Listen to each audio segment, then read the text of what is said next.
Hey guys, in this video I'm going to share some of the must-have travel items we took with us to Panama. You're watching Outside is Calling. Intro video.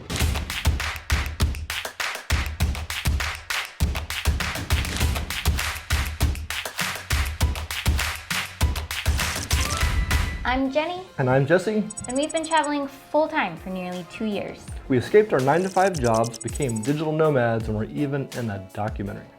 Check out OutsideIsCalling.com in the description below if you'd like to know more. We've been living in Panama for 3 months and have gotten a ton of questions from people asking us what it's like. We've created an entire series answering those questions and more. So subscribe so you don't miss any.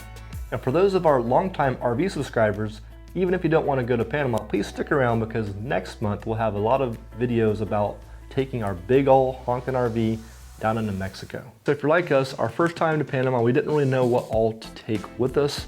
We thought we had an idea. Some of those items we packed we did use. There are also items we wish we'd have brought that we did not bring. So we've created this video today to share some of the things that we've now figured are our go-to, the things that we're always going to take with us, not just to Panama, but for any big international family trips. The first is pretty obvious, but we almost left ours behind in the rush and the hectic, packing frenzy of getting to the airport on time.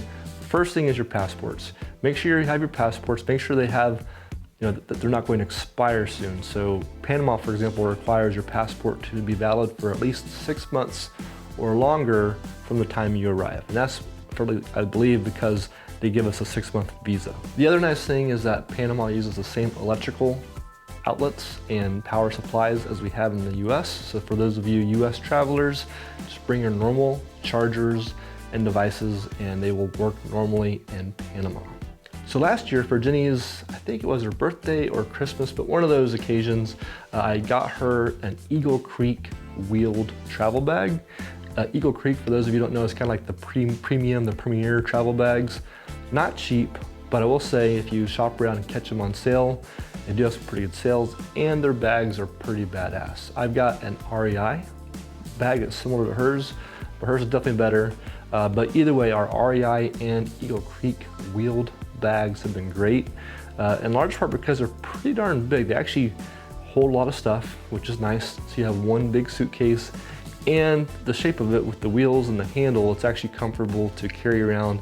And it's not the dinky wheels you have on many of the suitcase and different luggage options. The wheels on these bags, they're actually pretty robust. They're larger, kind of rubbery wheels, so they're not gonna break and fall apart on you. And we've found that these bags are one of our essential must-have items because when you're traveling, you're gonna bring stuff with you, and it's nice to have that stuff in an easily portable and secure bag that's going to do the job. The next thing to share with you is something we didn't use, but we were considering it. We actually bought these things for, as you travel in the RV, it's handy for keeping track of things, and they're called tiles. You can buy them most like Best Buy or electronic stores, even Amazon will have it. And the tile, it's a little thing you clip onto whatever you want to track, and it's something where you can use your phone or an app or kind of like GPS, and you can find out where things are if they become separated. We got those thinking that those could be handy as we're traveling, just to be able to look on our phone through the app and see where our things are. Because we only went to a couple locations in the whole span of our trip, we weren't doing a whole lot of movement, just getting there and getting back home, so we decided not to bring those. We're going to be bouncing around from hotel to hotel, and your stuff's going to be moving a lot. Those might be a good option to keep track of your items and to see where things are, especially if you misplace keys for your rental car or other important items that you don't want to lose. We have a whole video all about using cell phones in Panama, but for this video, just a short version, essentially you want to bring an unlocked phone if you want to use some local SIM cards. Otherwise, Verizon, maybe even T-Mobile, have plans that you can pay each day that you use your phones, but they typically cost more and offer less data. So what we did, we took our unlocked US iPhones, we got local SIM cards through Claro, and then we bought an unlimited data plan through Claro to use on our phones. Another very random item we didn't bring our first couple times, but now we do bring quite often, is a Bluetooth speaker. Oftentimes at the beach, if we're at a pool, if we're hanging out at our house or hotel, it's nice to have some music. And there's so many different options on the market. I won't go into which ones are good or bad, but we now typically bring a Bluetooth speaker, which we'll use with that same iPhone that's now connected to the internet through Pandora or Apple Music or something like that.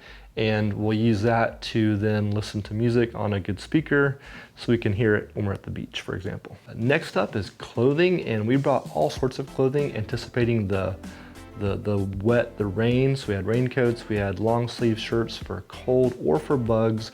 We had all kinds of different things we thought we'd use.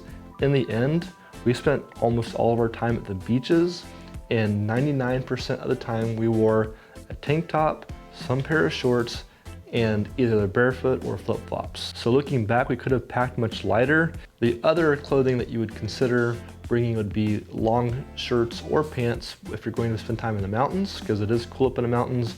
Also, if you're somewhere trekking in the wilderness and you want some protection from bugs, there's all kinds of great long sleeve shirts and pants that are lightweight but give you protection from bugs. Jenny brought some running shoes, and I brought hiking boots. We did use those a couple times on hiking trips. One of our big ones climbing one of the mountains nearby. And so those were helpful, but we used them just a couple times out of our 3 months here in Panama.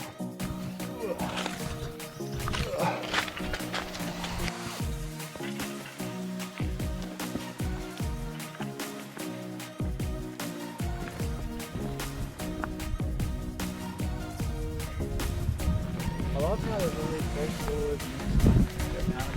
Woo-hoo! Stick out of the ground like this. Hey, we made it! All right. Oh, the top of Cerro Chame. Cerro. We're not sure what Cerro means, if it's peak or I don't know, but we're here.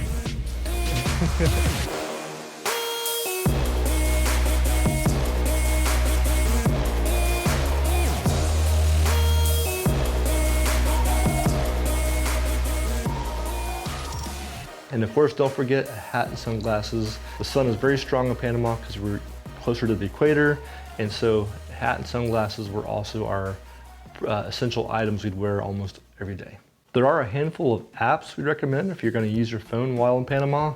We're doing a whole video about that as well, so be sure to check out that video for the details. But the short version here, if you only download 2 apps, our 2 go-to apps would be Google Translate. What's so great about Google Translate is it's not just for speaking to people, but also for things like reading menus in Spanish. You can actually use your camera on the iPhone, and you can look at whatever the menu is in Spanish. It'll actually turn those Spanish words into English words pretty well. Not always exactly correct, but it'll give you a pretty good idea of what the menu is, and then help you figure out what you're trying to do. Same thing for looking for buses or other things that are written in Spanish. The other app would be either Google Maps or Waze. We use Apple Maps a lot navigating in the US with our RV, but Apple Maps was useless. But Google Maps was not only good, but very detailed. But Waze also was great with knowing if there was any speed traps or hazards on the road. We're trying to record these videos around Tucker's sleep schedule, and also when we have Grandma to help watch him. Right now we don't have Grandma. So we only have sleep. Oh, Here. he's in a green shirt. Oh yeah. Look at everybody.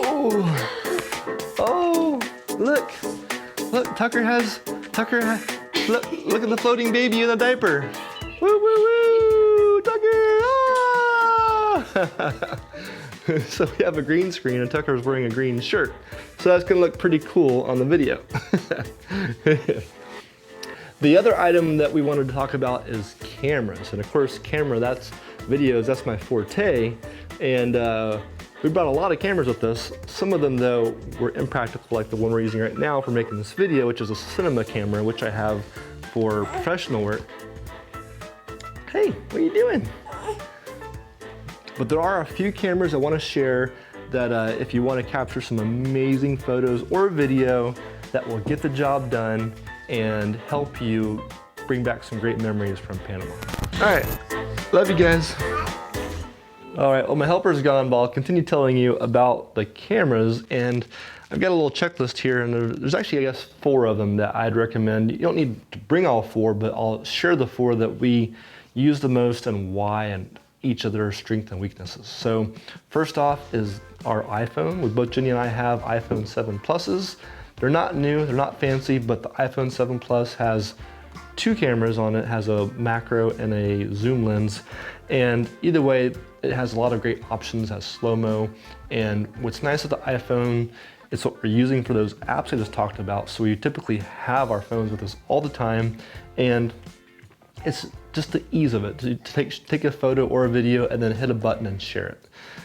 That, however, is where this phone falls off. It's great and easy, but it doesn't have near the resolution or video quality or even photo quality of all of our other cameras. And so, jumping into the next one would be the GoPro 7 Black. Currently it sells for $400, so not cheap, but at the same time, it's a powerful camera. For those of you that are considering getting the camera, I recommend if you call GoPro directly, they have what they call like customer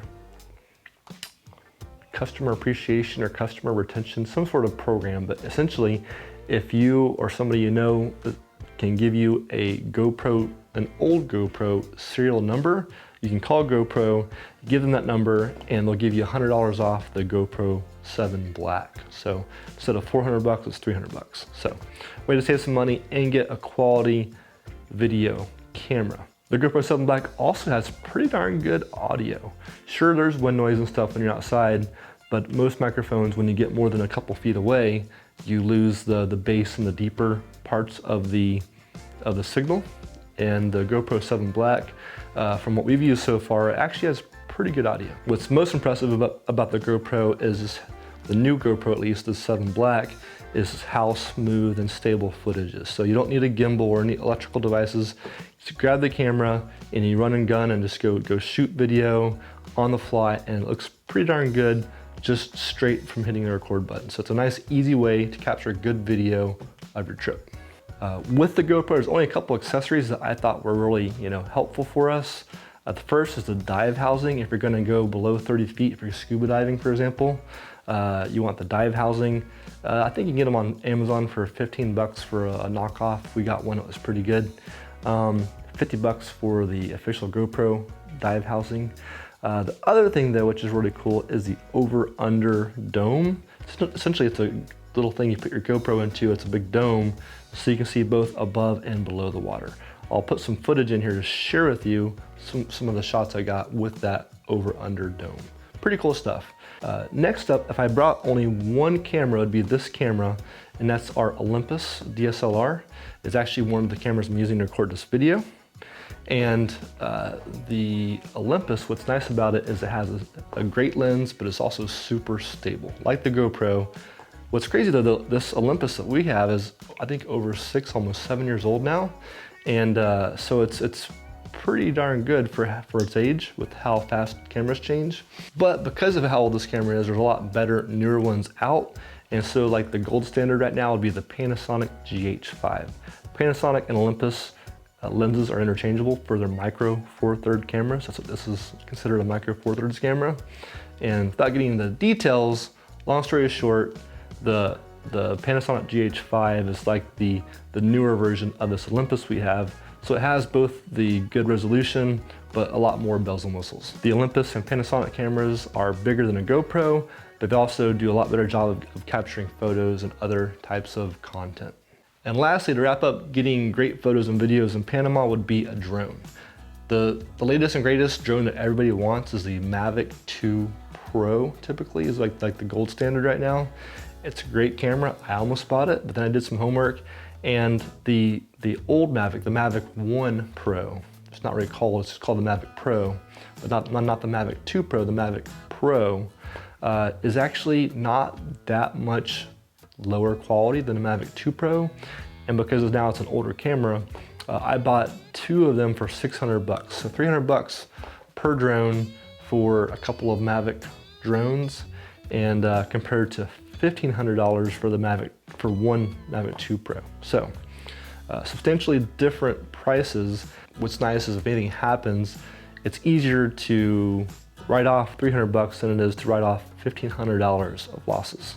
And drones crash a lot.